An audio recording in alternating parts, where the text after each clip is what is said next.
চোখের সামনে দাউ দাউ করে জ্বলে উঠল চলন্ত গাড়ি। অল্পের জন্য প্রাণে বাঁচলেন চালক সহ যাত্রীরা। বুধবার সকালে বাঁকুড়া সদর থানা এলাকার একতেশ্বর সেতুর ঘটনা। স্থানীয় সূত্রে খবর, এদিন সকালে বাঁকুড়া শহরের দিক থেকে ৬০ নম্বর জাতীয় সড়ক ধরে বিষ্ণুপুরের দিকে যাচ্ছিল একটি মারুতি ভ্যান।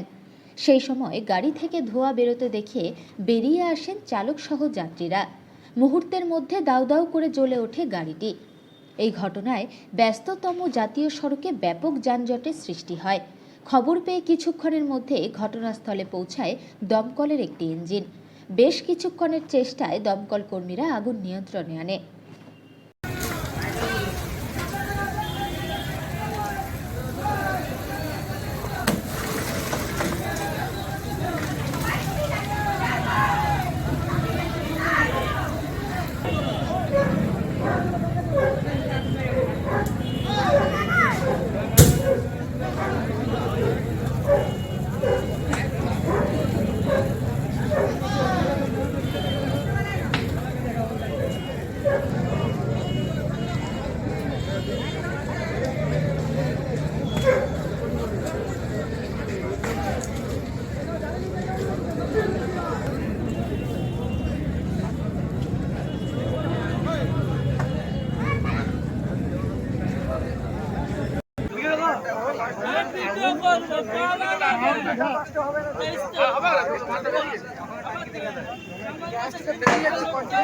আগুনটা সম্ভবত লেগেছে এলপিজি।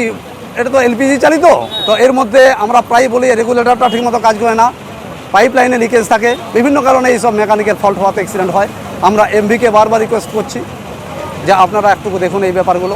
এই গ্যাস চালিত সমস্ত গাড়িতে দুদিন ছাড়া অ্যাক্সিডেন্ট ঘটছে, ফায়ার ইনসিডেন্ট।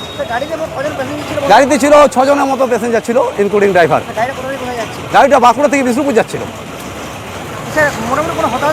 না না, কোনো কিছু হতো না। আমরা তো আসার আগে যদিও all rescued before arrival of fire brigade, আমরা শুধুমাত্র এসে আগুন নিভিয়েছি। তখন সেই আগুনটা শুরু হয়েছিল, আমরা আসার পরেই শুধুমাত্র আগুন নিভালো, তার আগে কেউ কিছু করতে পারেনি। আমাদের দুটো ইঞ্জিন এসছে, কাজ চলছে। আপনার নাম? অভয় চৌধুরী, ওসি বাঁকুড়া ফায়ার। আমি যখন খবর পেলাম তখন ছুটে আসে, দেখছি ধো ধো করে আগুন জ্বলছে, রাস্তা জাম হয়ে গেছে। পুরো রাস্তা জাম হয়ে গেছে? হ্যাঁ, পুরো রাস্তা জাম। দেখ কিভাবে আগুন লাগতে পারে? কীভাবে আগুন, তখন তো আমি ছিলাম না। আমি খবর পাওয়ার পর ছুটে এসে দেখছি যে ধো ধো করে আগুন জ্বলছে, দমে ধোঁয়া উঠছে, রাস্তা জাম, পুরো রাস্তা জাম হয়ে পড়ে? পুরো রাস্তা জাম। মোটামুটি কতক্ষণ আগে আগুনটা লেগেছিল? আগুনটা মোটামুটি মিনিট 20 খবর। আপনার এখানেই বাড়ি? আমার এখানে বাড়ি আসামপাড়া, প্রশান্ত করায়।